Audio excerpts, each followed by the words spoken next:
Mula first year college, scholar na ng St. Teresa de Avila Foundation si Elisalyn Kate Flores. Yung father ko po actually yung nagsabi sa akin, narinig po niya sa radio na ayun po, naghahanap po ng scholar si Sir Ed. And then, trinay ko pong mag-apply. And yun po, fortunately, na-qualify po ako. Yung St. Teresa de Avila Foundation was organized way back in 1995. And it was a non-government organization. And among others, ang pakay niya ay community service. Malaki ang tulong ng scholarship sa pamilya ni Elisalyn. Sobrang nakatulong po siya, syempre financially po kasi yun nga po, wala pong binabayaran si Papa sa tuition. So instead po na pang tuition ko sana, ano na lang po sa needs. Lalo na po ngayong pandemic, ang hirap po na kumuha po ng hanap buhay. Sa darating na Hunyo, magtatapos na sa kursong Bachelor of Science, Major in Psychology si Elisa. Kay Sir Ed po, sorry.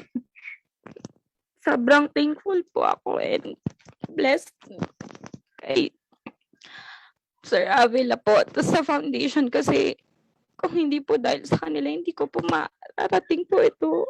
Tulad ng St. Teresa de Avila Foundation, marami ring tinutulungan ang Rotary Club Downtown Session. Yung ating beneficiary, which takes care of the medical and dental missions, it takes care of the feeding programs, it takes care of the water system sa ating mga public schools, and one in the municipality of Itogon.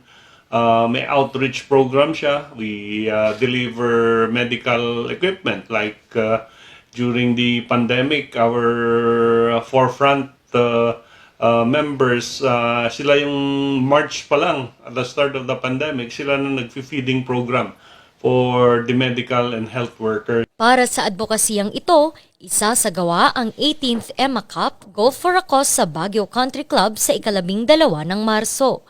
1,200 ang registration para sa mga miyembro ng BCC at 2,000 pesos naman para sa mga hindi miyembro. Sa isasagawang aktibidad, prioridad pa rin ang kaligtasan ng lahat ng dadalo. Randy Guzman para sa Luzon Headlines.